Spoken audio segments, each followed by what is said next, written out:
ဒီနေ့ဆက်လက်ပြီးတင်ဆက်ပေးချင်တာကတော့ကျန်းဖတ်သမားမင်းအောင်လှိုင်ရဲ့မြမနွေဦးတော်လန်ကြီးအပေါ်မှာဥဆောင်နေကြတဲ့လူငယ်တွေနဲ့ပတ်သက်ပြီးပြောဆိုသွားတဲ့ဟာတွေကိုတစ်ချက်ချင်းထောက်ပြပြန်လဲဆွေးနွေးသွားမှာဖြစ်ပါတယ်။အဲ့တော့မင်းအောင်လှိုင်ဘာပြောလဲဆိုတာကိုတစ်ချက်နားထောင်ကြည့်ပါ။လွယ်ပါတဲ့လက်လက်ကလမ်းစဉ်တွေကြောင့်မျှော်မှတ်တည်ဆောက်နေတဲ့ဒီမိုကရေစီပြည်ထောင်စုကြီးအတွက်ကုစွာအရင်းမြစ်တွေနဲ့တိုးတက်အစပြုနေပြီဖြစ်တဲ့အခြေခံအဆောက်အုံတွေမြောင်များစွာဆုံးရှုံးခဲ့ရပါတယ်။အကျန်းဖတ်အာနာသိန်းခေါင်းဆောင်မင်းအောင်လှိုင်လူငယ်တွေရဲ့တော်လှန်ရေးလွဲမှားတဲ့လက်နက်ကင်လမ်းစဉ်လို့သမုတ်ပြီးဒီမိုကရေစီနဲ့လူစွမ်းအားအရင်းမြစ်တွေဒီတော်လှန်ရေးလက်နက်ကင်ကြောင့်ဆုံးရှုံးနေရတယ်ဆိုတဲ့ပြောဆိုချက်ဟာအမှန်တရားကိုပြောင်းပြန်လှန်ထားတဲ့ဝါဒဖြန့်မှု propaganda သာဖြစ်ပါတယ်။အဲ့ဒီတော့မင်းအွန်လိုင်းပြောဆိုတဲ့ပြောဆိုချက်တွေကိုတစ်ချက်ချင်းကြည့်မယ်ဆိုရင်ဒီမိုကရေစီကိုဘယ်သူတွေကဖျက်ဆီးခဲ့တာလဲ။ကျန်းမာသမားမင်းအွန်လိုင်းကဒီမိုကရေစီဆုံးရှုံးရတယ်လို့ပြောပေမဲ့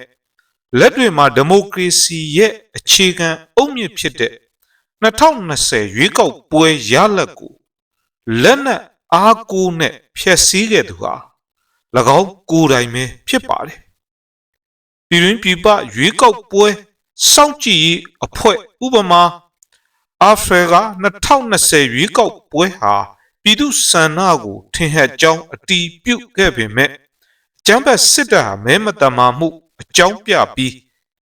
ကျန်းဖတ်အာဏာသိမ်းခဲ့ခြင်းဖြစ်ပါတယ်ဒီတော့ဒီမိုကရေစီကိုတနတ်နဲ့တင်းတက်ခဲ့သူဟာဒီမိုကရေစီဆုံးရှုံးလို့နှမျောပါတယ်လို့ပြောနေခြင်းဟာအလွန်တရာရဲစရာကောင်းလာတဲ့ပြက်လုံးတစ်ခုဖြစ်ပါတယ်။လွယ်ပါတဲ့လက်လက်ကလမ်းစဉ်တွေကြောင့်မျှော်မှတ်တည်ဆောက်နေတဲ့ဒီမိုကရေစီပြည်ထောင်စုကြီးအတွက်ကုစွာအရင်းမြစ်တွေနဲ့တိုးတက်အစပြုနေပြီဖြစ်တဲ့အခြေခံအဆောက်အုံတွေမြောင်များစွာဆုံးရှုံးခဲ့ရပါတယ်။နံပါတ်1ချက်လူစွမ်းအားအရင်းမြစ် human resource ကိုဘယ်သူက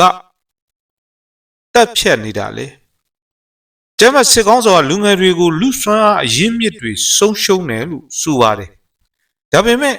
အဲ့ဒီလူငယ်တွေကိုလမ်းမပေါ်မှာပြစ်တက်ခဲ့တာအကျဉ်းထောင်ထဲမှာနှိပ်စက်တက်ဖြတ်နေတာဟာအကျန်းဖတ်စစ်တပ်ပဲဖြစ်ပါတယ်။နိုင်ငံရေးကျင်းသားများကူညီစောင့်ရှောက်ရေးအသင်း AAPP ရဲ့မှတ်တမ်းများအရာအာဏာသိမ်းပြီးနောက်ပိုင်းလူပေါင်း4000ကျော်တပ်ဖြတ်ခံခဲ့ရပြီးအများစုဟာနိုင်ငံကိုဥဆောင်ရမဲ့ပညာတတ်လူငယ်များဖြစ်ကြပါတယ်။အဲ့တော့ပညာရေးစနစ်ကိုလည်းဘယ်သူဖျက်ဆီးခဲ့တာလဲ။စစ်တပ်ကကျောင်းတွေကိုစစ်စခန်းတွေအဖြစ်အသုံးပြုစီရီယန်ဆရာမတွေကိုဖမ်းဆီးခြင်းနဲ့ပညာရေးဘတ်ဂျက်ထက်စစ်စရိတ်ကိုဦးစားပေးသုံးစွဲခြင်းတို့ကလူစွမ်းအားအရင်းမြစ်ကိုစနစ်တကျဖျက်ဆီးနေခြင်းပဲဖြစ်ပါတယ်။သုံးကတော့လမ်းစဉ်မှားလား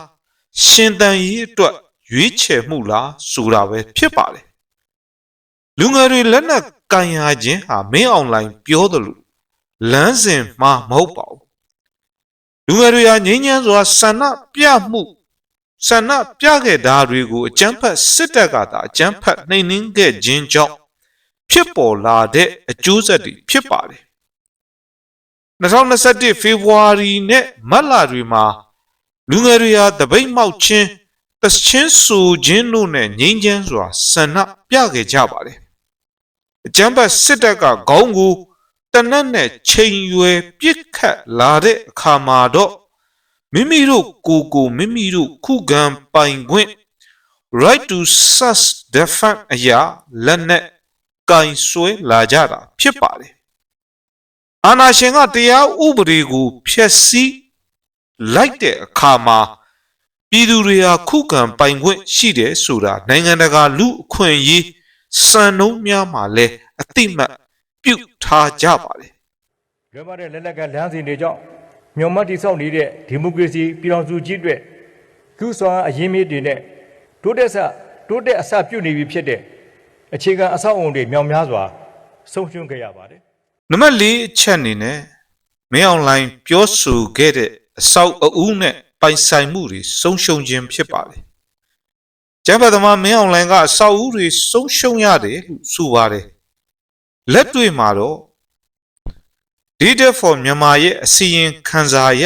ကျမ်းပတ်စစ်ကောင်စီတပ်တွေဟာတနိုင်ငံလုံးမှာပြည်သူနေအိမ်ပေါင်း9000ကျော်ကိုမီးရှို့ဖျက်ဆီးခဲ့ပါတယ်